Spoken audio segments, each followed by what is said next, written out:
Hello बच्चों। आज की क्लास में हम पढ़ेंगे इम्परेटिव सेंटेंस। इम्परेटिव सेंटेंस अगर है कामा के अंदर तो हम उसको इनडायरेक्ट स्पीच में कैसे चेंज करेंगे, आज उसको हम देखेंगे। तो वैसे तो हमको इस चैप्टर में इम्परेटिव सेंटेंस पढ़ना है, लेकिन इंटरोगेटिव सेंटेंस का एक टाइप का क्वेश्चन ऐसा था जो मुझे लगा कि वो बताना चाहिए लेकिन वो छूट गया था। तो इंटरोगेटिव सेंटेंस का एक इंटरोगेटिव सेंटेंस इसमें बताएंगे, बाकी सब इंपरेटिव सेंटेंस का होगा। जरा इसको देखिएगा, ये लिखा है ही सेड टू मी, इसीलिए इसकी नंबरिंग नहीं किए हैं। ये इंटरोगेटिव सेंटेंस का है, लिखा है ही सेड टू मी, उसने मुझसे कहा। If he says, if he says, यदि वह कहता है। विल यू हेल्प हिम, यदि वह कहता है तो क्या तुम उसकी मदद करोगे। तो जरा देखिएगा, इसमें आपको कुछ लग रहा है यहाँ पे कहीं इंटरोगेटिव सेंटेंस है? यहाँ देखिएगा, दो उपवाक्य है, दो क्लॉज है, एक ये है और एक ये है। देखिए ये किससे शुरू हुआ है?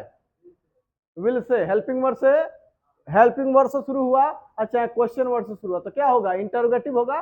तो अगर दो सेंटेंस में एक इंटरोगेटिव है, ध्यान से सुनिएगा, अगर दो उपवाक्य हो, दो क्लॉज हो, देखिए जब दो सेंटेंस को जोड़कर एक सेंटेंस बना देते हैं तो वो दोनों सेंटेंस क्लॉज कहलाते हैं। हिंदी में उनको उपवाक्य बोलते हैं।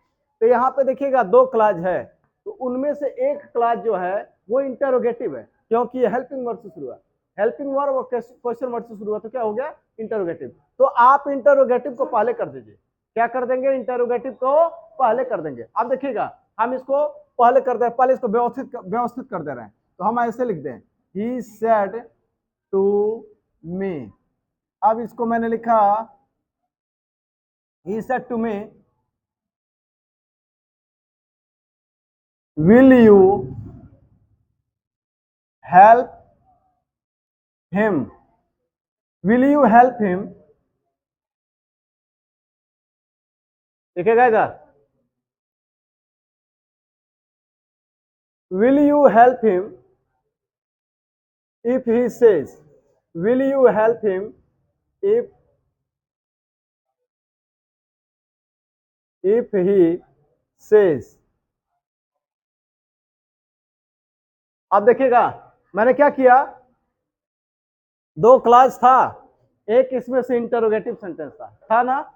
तो मैंने क्या किया, दो क्लास में से एक क्लास जो है वो इंटरोगेटिव में है, इंटरोगेटिव सेंटेंस है। तो हमने इंटरोगेटिव को कर दिया पहले, देखेगा, हमने इंटरोगेटिव को कर दिया पहले और दूसरे वाले यानी कि अफर्मेटिव को कर दिया बाद में।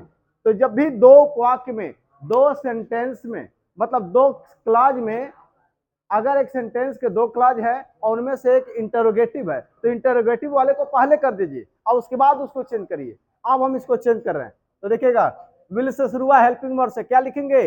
इफ या वेदर। हेल्पिंग वर्ड से शुरू हुआ तो क्या लिखेंगे कामा की जगह पे? इफ या वेदर। पहले तो हम लिख देंगे ही आस्क्ड मी। यही क्वेश्चन है आपका, यही क्वेश्चन है। पहले मैंने इसको व्यवस्थित किया, यानी कि दो क्लाज में से एक इंटरोगेटिव है, एक अफर्मेटिव है। तो इंटरोगेटिव वाले को हमने पहले कर दिया और अफर्मेटिव वाले को बाद में कर दिया। अब हम इसको इनडायरेक्ट में चेंज करेंगे। तो जब चेंज करेंगे तो आप देख रहे हैं कि हेल्पिंग वर्ड से शुरू हुआ तो कामा के जगह पे क्या लिखेंगे? इफ या वेदर, इफ या वेदर। लेकिन एक चीज देखिएगा, अगर इफ या और अगर वाक्य में मौजूद हो तो हम क्या लगाएंगे? केवल वेदर ही लिखेंगे, इफ नहीं लिखेंगे। देखिएगा, यहाँ पे इफ पहले से मौजूद है तो हम इफ अगर दूसरा लिख दें, फिर से लिख दें तो डबल हो जाएगा, इसलिए वेदर ही लिखेंगे। तो हमने यहाँ पे लिखा वेदर, WHETHER, वो दूसरी चीज है। तो he asked me whether, he asked me whether. अब उसके बाद क्या करेंगे? हेल्पिंग वर्ब कहां जाएगा? सब्जेक्ट के बाद। हेल्पिंग वर्ब कहां जाएगा? सब्जेक्ट के बाद। और यू को हमने मी के अनुसार चेंज किया, हो गया आई। आई विल का क्या हो जाएगा? वुड। विल सेल का क्या होगा? विल। सेल को एक ही जगह शुड में बदलते हैं, वो चीज मैंने बताया है पिछले क्लास में। यहाँ पे वुड हो जाएगा। अब उसके बाद से हेल्प हिम। अब यहाँ पे कामा, ये कामा की जरूरत यहाँ पे नहीं रहेगी। हे ही थर्ड पर्सन में है, बदलेगा नहीं। से का क्या होगा? Present indefinite tense. Present indefinite को बदल देते हैं पास्ट इंडेफिनिट में, रिपोर्टिंग और पास्ट टेंस में है, ठीक है ना। तो से का हो जाएगा सेड, हो जाएगा ना। कोई कंफ्यूजन? क्यों जी, समझ में आया? तो ये हो गया। हमने देखिए, हमने इसको पहले क्या किया, पहले हमने इंटरोगेटिव को पहले लिखा और अफर्मेटिव को बाद में किया। जब दो में से एक इंटरोगेटिव है तो इंटरोगेटिव को पहले लिख लीजिए, उसके बाद उसको चेंज किए। अब हमने इसको पहले व्यवस्थित किया, फिर उसको चेंज किया। ये इनडायरेक्ट स्पीच में हमने चेंज किया, इनडायरेक्ट स्पीच। और ये दोनों क्या है आपके? ये डायरेक्ट स्पीच में है, ये और ये। समझ में आया? अब हम आते हैं, आप देखिए, अब हम चलेंगे इंपरेटिव पे। इसको मिटा दे, क्या मिटा दें ताकि कंफ्यूजन ना हो यहाँ पे, ठीक? चलिए मिटाते हैं।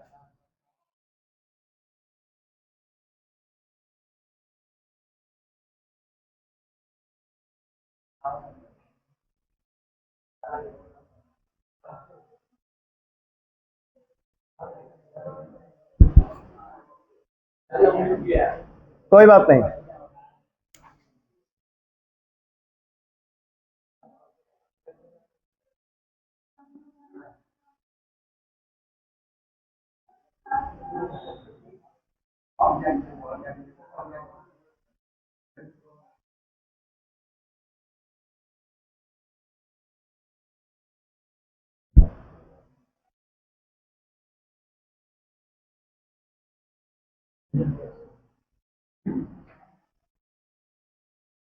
देखिएगा, इंपरेटिव में कुछ वाक्य ऐसे होते हैं, अलग अलग तरह के होते हैं। कुछ तो लेट से शुरू होते हैं, कुछ ऐसे वाक्य होते हैं जो आपके वर्ब से शुरू होंगे।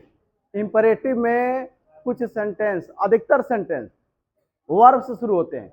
कुछ डोंट या डू नॉट से शुरू होते हैं, कुछ नेवर से भी शुरू होते हैं, कुछ ऑलवेज से भी शुरू होते हैं। तो इस तरह के वाक्यों को कैसे हम बनाएंगे वो जरा देखिएगा।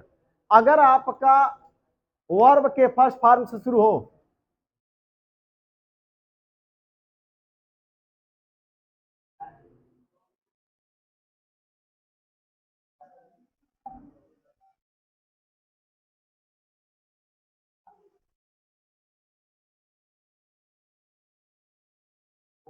देखिएगा, अगर हमारा सेंटेंस, सुनिए, अगर सेंटेंस आपका शुरू हुआ, देखिए, कामा और इन्वर्टेड कामा की जगह पे क्या लिखेंगे पहले सुनिए। पहले तो हम सेड को बदलेंगे इस प्रकार। सेड को किस में बदलेंगे? अगर वो वाक्य आदेश बताता है, अगर आदेशात्मक है, तो आप सेड को बदलेंगे किस में? ऑर्डर्ड में। अगर वो सलाह सूचक है तो सेड को बदलेंगे एडवाइज्ड में। और अगर वो निवेदन सूचक है, निवेदन किया गया, रिक्वेस्टेड में। और अगर आमंत्रित किया गया किसी को तो इनवाइटेड में। अगर प्रस्ताव दिया गया, ऑफर्ड में। प्रस्ताव का मतलब, जैसे अगर मान लीजिए हमने कहा कि मुझे कुछ पैसे दे दीजिए, आप पैसा किसी से मांग रहे हैं तो क्या करेंगे? आदेश करेंगे कि निवेदन करेंगे कि सलाह देंगे?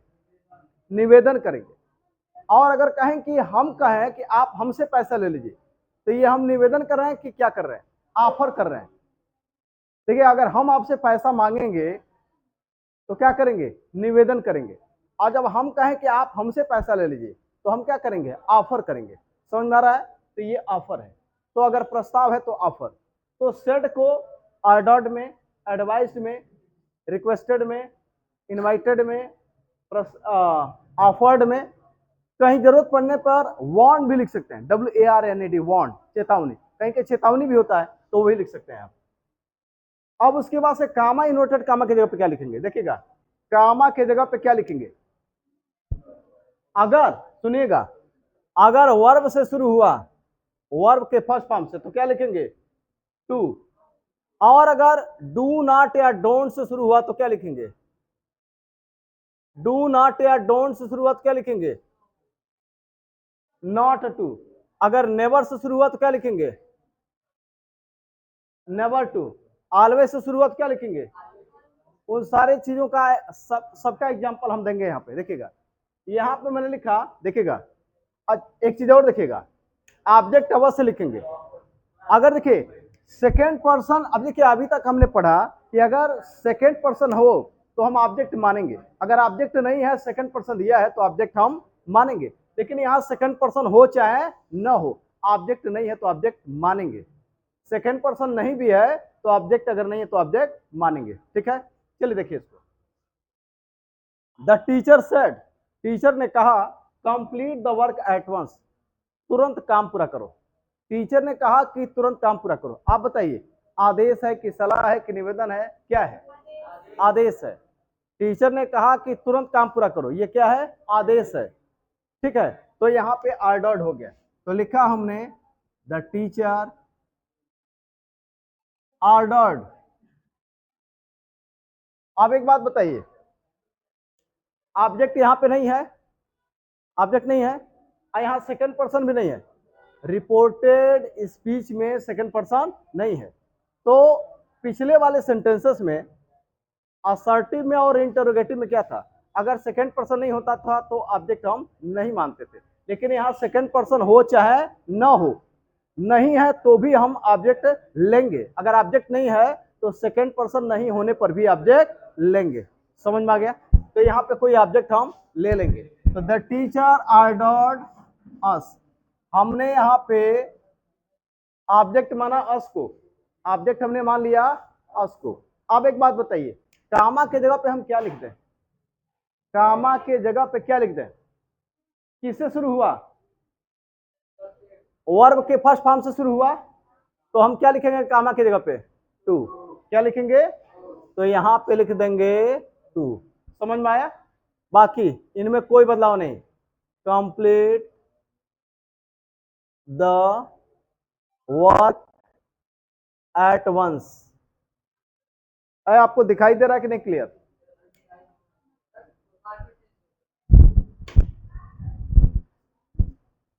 हो जाएगा कि फिर से लिख दें? फिर से लिख देना है, complete the work at once. Complete the work as to complete the work at once. अब देखिए क्या हो गया, हमने कामा के जगह पे क्या लिखा? टू। अगर वर्ब के फर्स्ट फॉर्म से शुरू हुआ, अगर वर्ब के फर्स्ट फॉर्म से शुरू है तो आप क्या लिख देंगे? टू। समझ में आया? चलिए आगे बढ़े।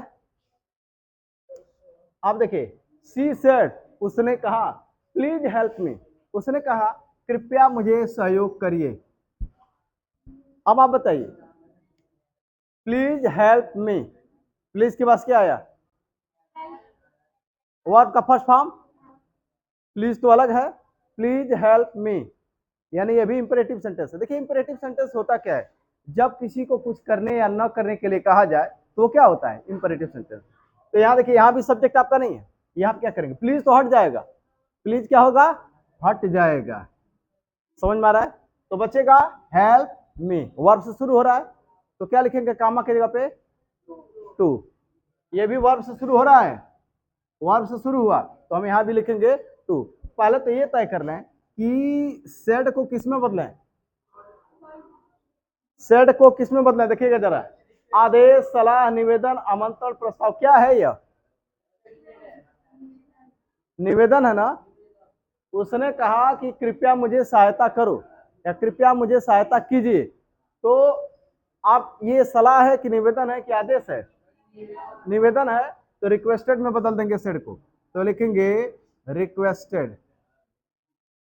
अब यहां भी देखिए ऑब्जेक्ट नहीं है, आज सेकेंड पर्सन नहीं है, लेकिन वो इन इन वाक्यों को अगर जो वर्ब से शुरू हुआ, जो वर्ब से do not, don't say, never say, always say शुरू हुआ, यहाँ पे इन चीजों को लिखना है तो वहां पे ऑब्जेक्ट होना जरूरी है। ऑब्जेक्ट अगर नहीं है तो ऑब्जेक्ट मान लेंगे, सेकेंड पर्सन हो चाहे ना हो ऑब्जेक्ट मानेंगे। तो सी रिक्वेस्टेड मी।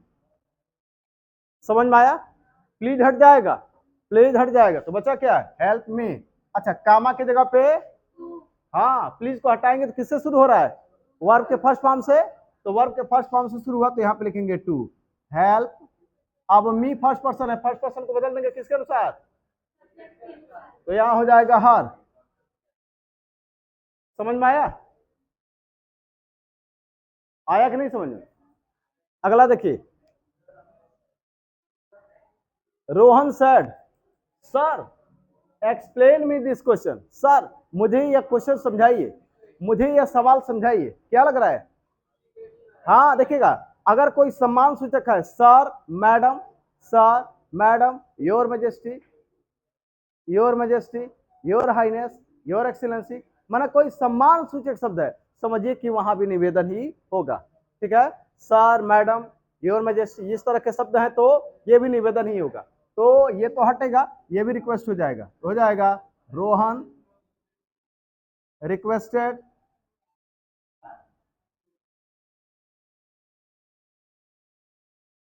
रिक्वेस्टेड कुछ मान लेते हैं मी। सर तो हट जाएगा, इसको हटा देंगे। अब यहां देखिए किससे शुरू हो रहा है? वर्ब के फर्स्ट फॉर्म से। वर्ब के फर्स्ट फॉर्म से शुरू हो गया तो किसे क्या लिखेंगे? टू। ठीक है, टू लगाया कामा की जगह पे। अब बचा यहाँ पे एक्सप्लेन मी। मी फर्स्ट पर्सन सब्जेक्ट के अनुसार। रोहन, रोहन एक वचन पुल्लिंग है, एक वचन पुल्लिंग या ही के अनुसार बदलेंगे तो हो जाएगा हिम। दिस क्वेश्चन को दैट क्वेश्चन चाहे द क्वेश्चन में बदल दीजिए। दैट क्वेश्चन लिख दिया। समझ में आया है? अगला देखिए, Radhika said don't touch the electric wire. Radhika ने कहा बिजली का तार न छुओ। क्या है? आदेश, सलाह, निवेदन, आमंत्रण, क्या है? अगर मैं इसको सलाह मान लूं तो राधिका ने कहा, राधिका ने कहा कि बिजली का तार मत छुओ। सलाह क्या है? अच्छा एक बात बताइए, सलाह क्या है? जब आपको कोई ऐसी बात बताई जाए जो आपके ज्ञान की, जो आपका ज्ञान बढ़ाए, आपको कोई फायदा पहुंचाए, जो आपके हित की बात कही जाए, वो क्या है? सलाह है। जो आपके हित की बात की जाए, जो आपके फायदे की बात कही जाए, जो आपका ज्ञान बढ़ाने के लिए कोई बात कही जाए, तो वो क्या है? सलाह है। ठीक है, तो ये है एडवाइस। तो यहां लिखेंगे राधिका एडवाइस। अब देखिएगा यहां भी सेकंड पर्सन नहीं है, लेकिन ऑब्जेक्ट मानेंगे जरूर। कुछ मान लेते हैं, हमने यहां पे लिख दिया मी। राधिका एडवाइस मी। अब आप बताइए ये शुरू किससे हुआ? डू नॉट या डोंट। अगर इनसे शुरू हुआ तो क्या लिखेंगे? इनसे शुरुआत क्या लिखेंगे? डू नॉट या डोंट से शुरुआत क्या लिखेंगे? क्या लिखेंगे? हाँ, डू नॉट या डोंट से शुरू हुआ तो लिखेंगे नॉट टू, नॉट टू। और डोंट को हटा देंगे। समझ में आ गया? बचा क्या? Touch the electric wire, touch the electric wire.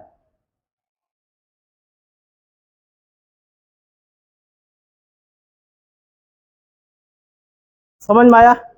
अब देखिए डोंट से शुरू होने वाले वाक्य को आदेश और सलाह अगर दे रहा है तो डोंट से शुरू होने वाले वाक्य को एक तरीके से और बदल सकते हैं।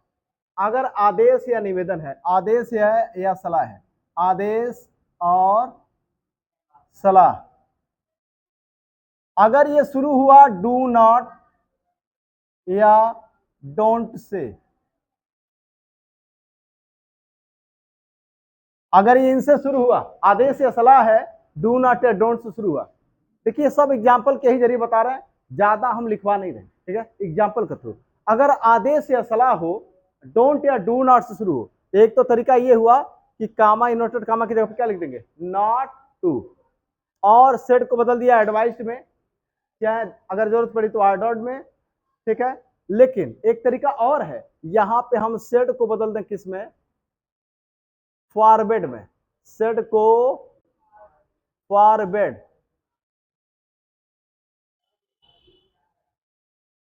फॉरवर्ड का मतलब होता है मना करना, फॉरवर्ड का मतलब मना करना। तो अगर हम फॉरवर्ड में बदल दें, देखिएगा, राधिका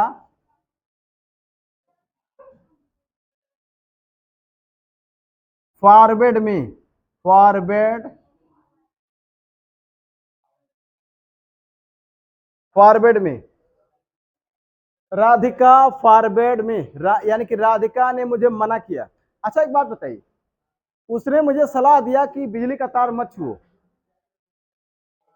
उसने मुझे सलाह दिया कि बिजली का तार मत छुओ, और उसने मुझे बिजली का तार छूने से मना किया, दोनों बातों में कोई अंतर? उसने मुझे सलाह दिया कि बिजली का तार मत छुओ, यानी कि उसने मुझे बिजली का तार न छूने के लिए कहा, न छूने के लिए कहा, या न छूने की सलाह दिया। उसने मुझे बिजली का तार न छूने की सलाह दिया इस बात में, और उसने मुझे बिजली का तार छूने से मना किया, इसमें नहीं तो नहीं आया। देखिए दोनों बातों में कोई अंतर है? कोई अंतर नहीं है। उसने मुझे बिजली का तार न छूने के लिए कहा, नहीं छूने के लिए कहा, नहीं के साथ आया, और उसने मुझे बिजली का तार छूने से मना किया, यहाँ पे नहीं का प्रयोग नहीं किया गया, लेकिन दोनों बातों में कोई अंतर नहीं है। ठीक है, तो यहाँ पे नॉट की जरूरत तो अब नहीं रहेगी, अगर फॉरवर्ड लिखेंगे तो नॉट की जरूरत नहीं होगी। समझ में आ गया? तो यहाँ पे केवल हम नॉट, तब यहाँ पे केवल टू लिखेंगे, to touch the electric wire.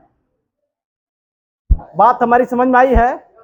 हमने देखिए जब सेट को हमने फॉरवर्ड में बदल दिया तब नॉट लगाने की जरूरत नहीं है, तब केवल टू लिखेंगे। आज जब एडवाइज में बदला तो डू नॉट को हटाकर नॉट टू लिखा कामा की जगह पे। ठीक है, और अगर हमने यहाँ पे सेट को अगर सेट को फॉरवर्ड में बदल दिया तो हमें तब नॉट लिखने की जरूरत नहीं है, सिर्फ टू ही काफी है। ठीक है, क्योंकि फॉरवर्ड का मतलब होता है मना करना। तो अगर डोंट से शुरू हुआ है आदेश या सलाह में, आदेश या सलाह अगर डोंट से शुरू हुआ है, डू नॉट से शुरू हुआ है, तो दो तरीका, या तो काम, अगर हम उसको अडॉर्ड या एडवाइज में बदलते हैं तो हम सेड, तो हम कामा के जगह पे नॉट टू लिखेंगे, और अगर सेड को हम फॉरवर्ड में बदलते हैं तो कामा के जगह पे क्या लिखेंगे? केवल टू लिखेंगे, नॉट लिखने की जरूरत नहीं। समझ में आया है?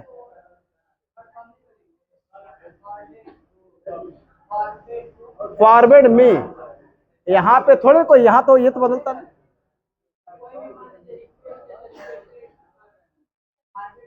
हाँ तो फॉरवर्ड क्या है? हाँ समझ रहे हैं हमारी बात? देखिए ये शब्द क्या है? फॉरवर्ड है, ये शब्द है फॉरवर्ड है बोर्ड पे। जैसे से का सेड होता है, जैसे से का सेड होता है सेकंड फॉर्म, वैसे फॉरवर्ड का सेकंड फॉर्म फॉरवर्ड होता है। ये सेकंड फॉर्म है फॉरवर्ड का, फर्स्ट फॉर्म ये है और ये सेकंड फॉर्म। जैसे सेड सेकंड फॉर्म है वैसे फॉरवर्ड फॉरवर्ड का सेकंड फॉर्म, ये सेकंड फॉर्म है। फॉरबिडन है third form, third form forbidden है, ये सेकंड फॉर्म है, ये भी सेकंड ही होगा। तो फॉरबिड है, जो बेस फॉर्म है वो फॉरबिड है, और सेकंड फॉर्म फॉरवर्ड। समझ में आया? ये समझ में आया है? तो देखिए अगर आदेश या सलाह, आदेश या सलाह अगर डोंट से शुरू होता है डू नॉट से, तो अगर हम आइडॉट या एडवाइज में बदलते हैं तो कामा के जगह पे हम क्या लिखेंगे? नॉट टू, डोंट को हट, डू नॉट को हटा देंगे। लेकिन अगर हम सेड को फॉरवर्ड में बदल दें तो कामा के जगह पे क्या लिखेंगे? केवल टू। समझ में आया?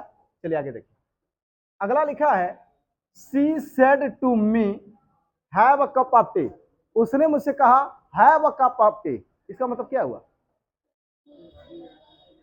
उसने कहा कि have a cup of tea, have मतलब खाना पीना लेना भी होता है, खाना पीना भी होता है, करना भी होता है। तो यहाँ पे have a cup of tea का मतलब क्या हुआ? उसने मुझसे कहा कि have a cup of tea, एक कप चाय पी लो। समझ में आ रहा है? या अगर कहा कि he she said to me have break, have your breakfast with me, मेरे साथ नाश्ता करो। ठीक है, तो यहाँ पे हैव का मतलब क्या हुआ? खाने पीने से मतलब है। अब आप बताइए, सी सेड टू मी, उसने मुझसे कहा have a cup of tea, एक कप चाय पी लो। यहाँ पे have a cup of T मतलब चाय पी लो। अब आप बताइए क्या माने? आदेश, सलाह, निवेदन, आमंत्रण, प्रस्ताव क्या है? आमंत्रण है ना। तो यहाँ पे हम सेट को बदल दें किस में? इनवाइटेड में। सी इनवाइटेड मी। समझ में आया है? आया है समझ में?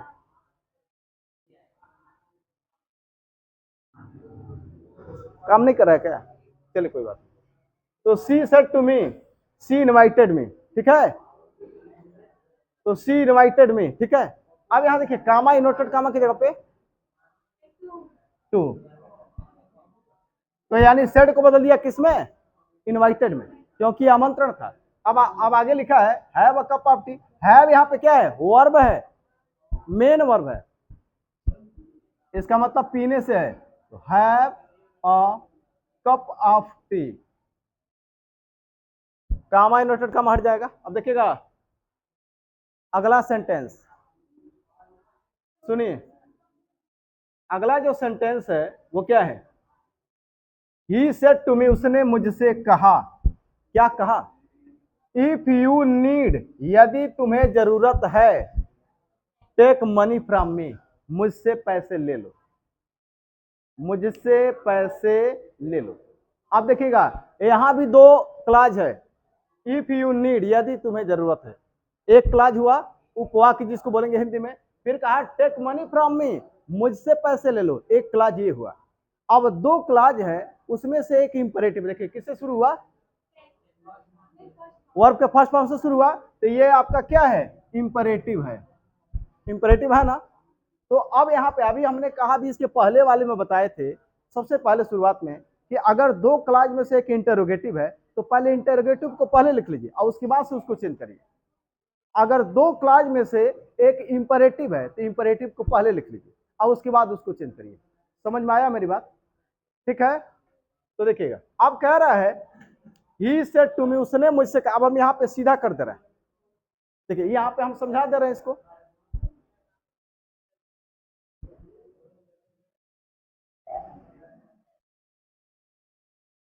देखिए हम इसको यहां सीधा लिख रहे हैं। देखिएगा अब ये लिखे हैं ही, छठवां है सेड टू मी।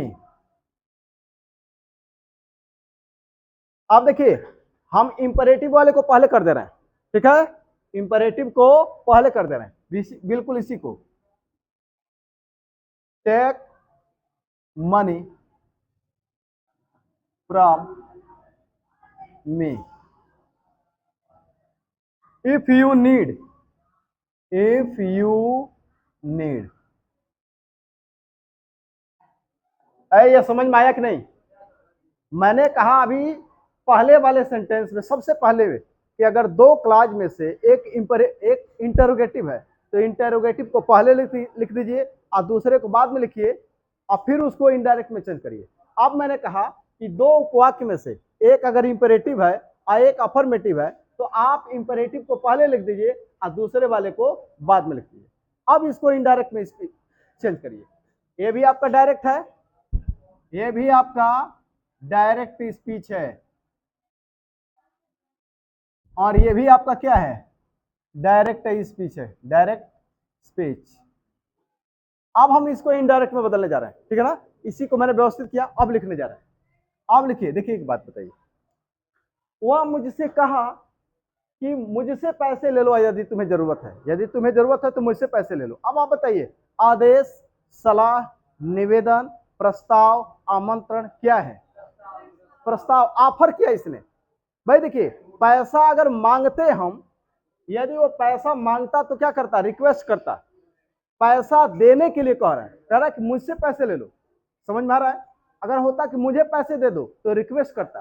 अब कह रहा है कि मुझसे पैसे ले लो, तो पैसा अगर हम मांगेंगे तो रिक्वेस्ट करेंगे और कोई पैसा अगर आपको देगा तो ऑफर करेगा।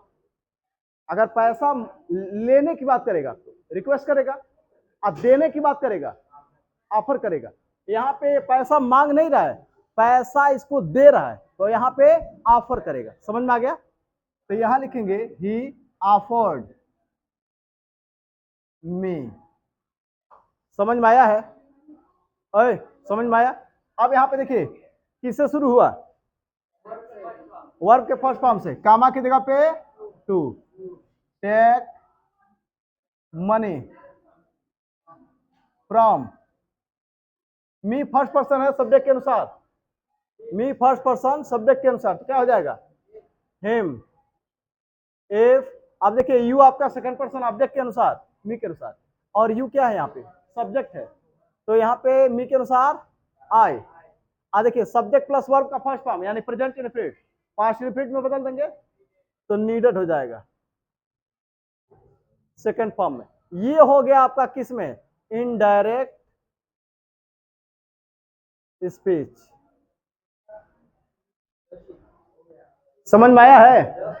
अब इसको मैंने चेंज किया, एक दो सेंटेंस और, ठीक है ठीक है, एक दो सेंटेंस और।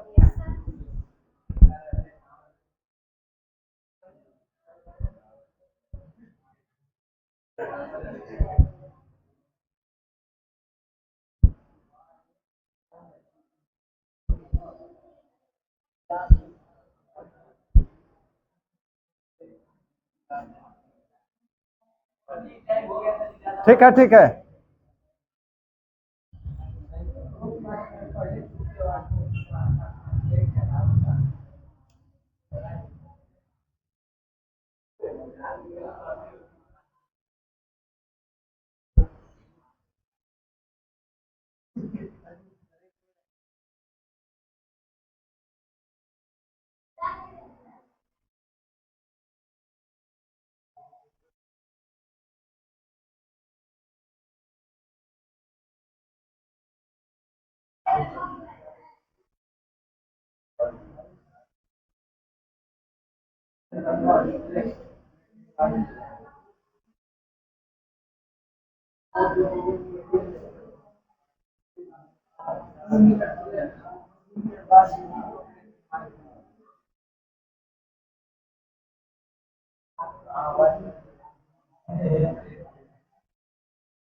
देखिएगा दो सेंटेंस है।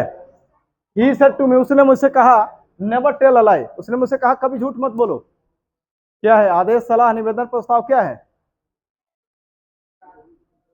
He said to me never tell a lie, उसने मुझसे कहा कभी झूठ मत बोलो।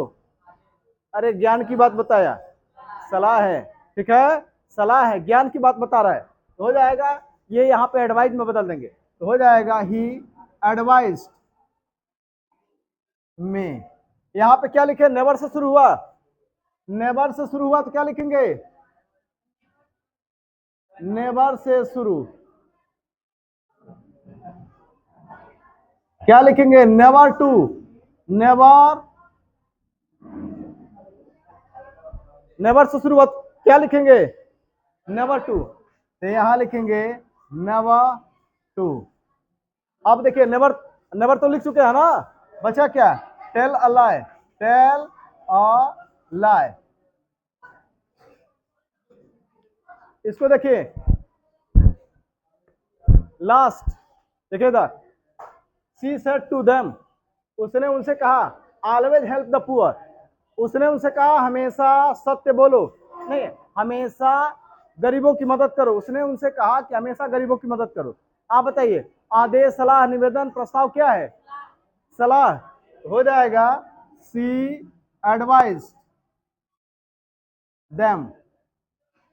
ऑलवेज से शुरू हुआ क्या लिखे, अगर ऑलवेज से शुरू हुआ, हाँ ऑलवेज से शुरू, तो क्या लिखेंगे, ऑलवेज टू, ऑलवेज टू, है ना, तो यहां पे लिखेंगे ऑलवेज टू। बचा यहां पे क्या, help the poor, help the poor. और एक क्वेश्चन और देख लेंगे क्या,